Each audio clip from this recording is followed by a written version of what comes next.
Vienas dalykas, kas, ta prasme, nežinau, čia džiugina, stebina ar dar kažką, tai kad iš visų šitų bičių, tai tik tai kokia kas 10 traukia ant normalių, ta prasme, normalaus amžiaus, visa kita atrodo kaip pedofilija. Taip jos mažos, taip jos viso ten miniatiūrinės, bet tai bet kokiu atveju.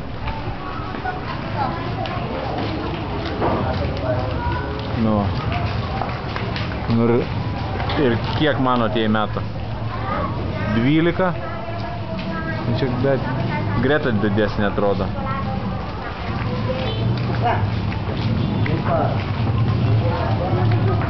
Nu va, čia kaip sakiau, 2 uniformuotas vienodai, tai čia iš kokio nors masažinės ar dar kažko tai.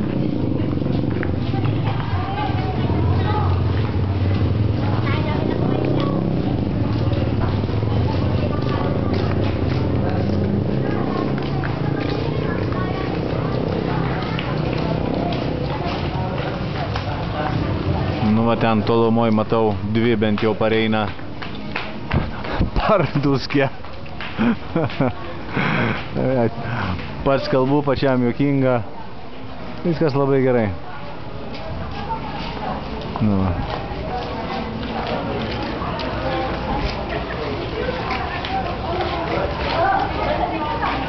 Tai tiek žinių. Dar kitas dalykas, noriu pasakyti, kad bandau gyventi už 2 eurus per dieną, ta prasme maisto požiūriu, neskaičiuojant vandens. Nes vanduo tai čia 5 litrai lygiai 2 dienom, nes eini į džimą, eini dar kažkur tai į miestą ir geri. Ir sakau, kaip jau buvau rašęs, kad į tualetą visiškai nenoriu. Ta prasme, per dieną 3 kartus pamyšti yra daug. Tai va.